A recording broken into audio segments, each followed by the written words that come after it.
Good morning, কেমন আছো সবাই? Welcome to my another new mini blog.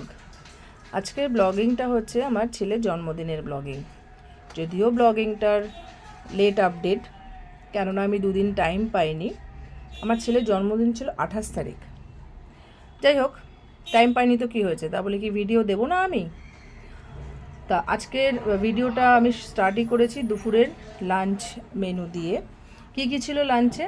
লাঞ্চে ছিল মাছের কালিয়া, চিকেন পকোড়া, ডাল, 5 রকমের ভাজা, চিংড়ি পটল, আর হচ্ছে পনির, আর হচ্ছে ভাত আর পায়েস। এই ছিল দুপুরের মেনু, চাটনি।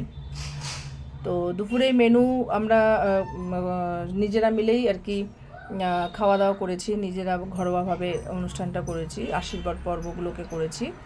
তো সেগুলো আর ছোটো ছোটো ভিডিও না করে আমি ছবিগুলোই দিলাম, তোমাদের সাথে শেয়ার করার চেষ্টা করলাম ছোটো ছোটো মুহূর্তগুলো, আশীর্বাদের মুহূর্তগুলো। তোমরাও আশীর্বাদ করো যেন অনেক বড় হয়, একটা ভালো মনের মানুষ তৈরি হয়। সেইভাবেই ওকে আমরা তৈরি করার চেষ্টা করছি। তো এই ছিল আমাদের আশীর্বাদের মুহূর্ত।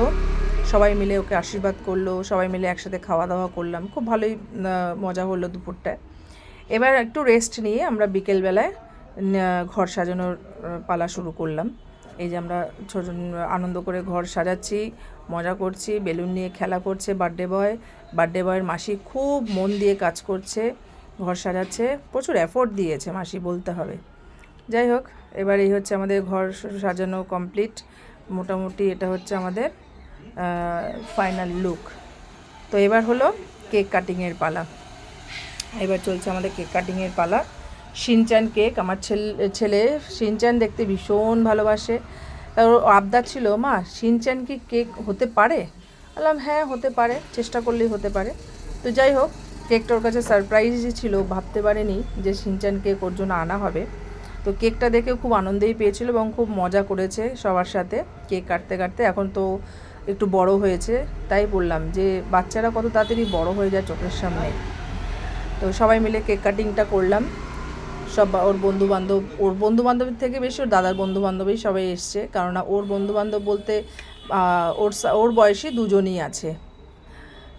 আচ্ছা, রাতের মেনু আমাদের ছিল বিরিয়ানি, স্যালাড, পায়েস, মিষ্টি, চাটনি। মাঝখান থেকে রায়তার দায়িত্বটা আমার ওপরে ছিল যে রায়তা হবে, কিন্তু এই তালে গোলে আর এই অ্যারেঞ্জমেন্ট করতে করতে আমি রায়তা বানাতেই ভুলে গেছিলাম। যাই হোক, আর রায়তা খাওয়া আমাদের হলো না। বিরিয়ানিটা আমরা অর্ডার করেছিলাম, খুব ভালো ছিল, খুব ভালো মুহূর্তগুলো আমাদের কাটলো তোমাদের সাথে, তাই